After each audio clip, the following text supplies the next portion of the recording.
Hey, what's going on, everyone? It's Walt here from Down the Block Sports, and today I want to talk about Major League Baseball. Pittsburgh Pirates outfielder Bryan Reynolds has officially requested a trade. What I want to talk about is where he could get traded and why this is a good time for the Pirates to make a move. Again, I'm Alec Walt. This is Down the Block Sports. Don't forget to like this video and subscribe to the channel for more of my exclusive content. Yes, Bryan Reynolds, the outfielder for the Pittsburgh Pirates, has officially requested a trade. Reynolds is 27-year-old, has 3 years of team control on his contract, and is a very quality hitter at the top of any order. Last season, he hit 262 with 27 home runs and 62 RBIs in 2 of his 4 seasons in Major League Baseball, 2019-2021. He hit for over 300. His career splits are 281, 361, 481, and 842.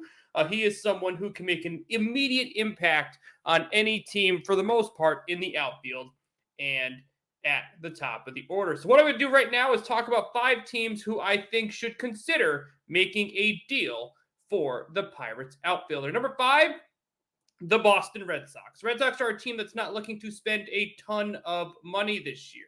When you look at Bryan Reynolds, someone who's owed under $7 million this season, has 2 arbitration years the year after that. If the Sox are not going to make a big money contract, specifically in the outfield, and what does the future look like for Kike Hernandez after next season? They have some. They need to explore their options. I mean, Alex Verdugo looks like a guy who could be in town for a long time. Jarren Duran is someone who did not take that next step in a potential outfield role last year when Kike got injured. Kike regressed this last year after dealing with injuries. Center field and an outfield spot is something the Red Sox need to consider. When you look at Kike Hernandez, he has the versatility to play multiple positions. The Red Sox certainly benefit from that if Reynolds was to play center field. But the Sox clearly have a need there in the outfield after trading Hunter Renfroe, getting rid of Jackie Bradley Jr., having questions with Jarren Duran. There's been way too many pieces that are no longer on the team that have been in the outfield these last couple seasons.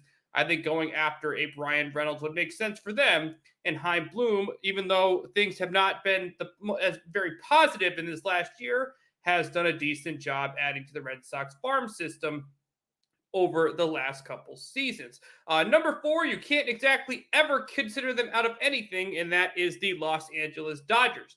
It is going to be a large prospect return, so I could see the Dodgers going in another direction in the outfield, possibly going cheaper with some of the larger contracts on this team, potentially signing another one in the infield. But when you look at their outfield, they have guys like Mookie Betts, Trayce Thompson.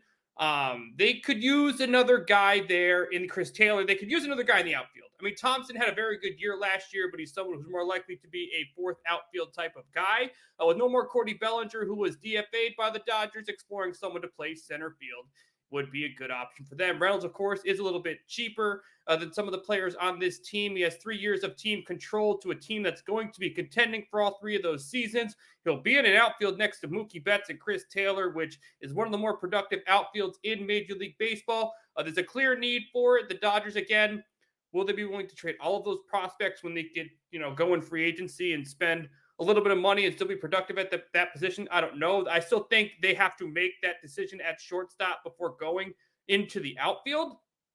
But the Dodgers, you can never count them out, and they clearly have that need in the outfield. Number 3 is the New York Yankees. The Yankees are a team that has questions in both corner outfield spots. Aaron Hicks is someone who is a very good defensive center fielder, but obviously someone they could either move or improve at that position upon. What does the future look like for Aaron Judge and Andrew Benintendi? I feel like if they sign Judge, I don't know if Benintendi comes back. Of course, things are sounding positive with Aaron Judge, but he does have other options, and he could go somewhere other than New York. I do believe he goes back to New York, but that still doesn't mean that they have other needs there in the outfield. The Yankees, again, are a team that has struggled with men on base. They're a team that could use additional players that get on base often. He's someone who can make an impact there at the top of the order. I mean, they make this trade, they sign Aaron Judge. Reynolds and Judge are likely going to be the 2 top guys at the top of that order, followed by a group of quality veterans who, aren't exactly high-speed, high-contact guys, with Rizzo and Stanton and, Donaldson, just to name a few. But if I'm the Yankees and I can explore someone to improve the top of the order, get more men on base for someone specifically like Aaron Judge, score more runs, make an impact on the bases, I think it's a brilliant option, especially with him being under contract for 3 more seasons. Number 2, the Cleveland Guardians. They're the team that wasn't expected to win their division last year, but they did. They made it to the playoffs. They had a very nice run with them last year, but you didn't always love their offense. You know, you love Jose Ramirez, and Rosario had a great year. So did Jimenez, Gonzalez, and Stephen Kwan having a quality rookie season. You like Miles Straw. He's one of the faster players in baseball, but center field is clearly a position of need, and they proved this last season that they have a team that could do some damage in that division. If Carlos Correa leaves Minnesota, the Twins are going to be worse. Jose Abreu has left Chicago. You know, how are the White Sox going to respond to a move like that? I think Cleveland's in a great position to take that next step as a team. And when you look at some of where they need to improve, center field could be that option. He could again fit at the top of the order with some of the other names I've mentioned. They could use a power bat. I don't know if they're exactly going to find a huge power guy to play center field with, you know, how they're limited financially. But when I look at the Cleveland Guardians, they could put Reynolds in center field in between Kwan and Gonzalez. They have the farm system to make the trade.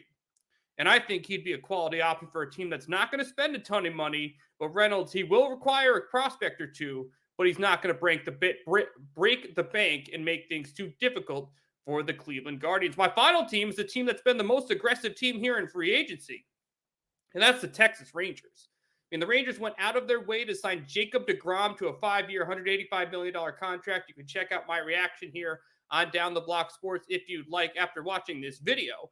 But they've spent $685 million on 3 free agents these last 2 off seasons. Simeon and Seager up the middle, and now Jacob deGrom. When you look at their outfield right now, you know, Tavares had a good year last year. We see Adolis play outfield and DH, but they need depth in the outfield badly. And when you look at how aggressive they've been, they're looking to win now. I mean, is Jacob deGrom going to be the Jacob deGrom for the next 5 years? I don't think so. You know, Marcus Simeon and Corey Seager aren't getting any younger. You know, how's Nathaniel Lowe going to take that next step after having a quality year? Is Josh Jung the answer at third base? There are some question marks, but this team is acting like they want to win now. And if they want to do so and have that 3-year window, going after someone like Reynolds makes a ton of sense. You look at the top of that order next year, top 4 specifically, Reynolds, Seager, or Simeon somewhere in Adolis. That's a lineup that could do some damage if they all stay healthy and get some production there at the bottom 5 of their order. But Texas is aggressive. Texas is in a great division. Texas is on a team where there's some questions with the pitching staff, but if deGrom can stay healthy, they will be a much better team in the American League. But their outfield needs some work, and that's the area of focus they must have going into the rest of the offseason. Those are my 5 teams I think should target Bryan Reynolds, the Boston Red Sox, Los Angeles Dodgers, New York Yankees, Cleveland Guardians, and Texas Rangers. What do you think of the teams that should go after Bryan Reynolds? Where do you think Bryan Reynolds will get traded? Feel free to give me your thoughts in the comment section below. Also, don't forget to like this video and subscribe to the channel for more of my exclusive content. Thank you everyone for tuning in, and we will see you very soon.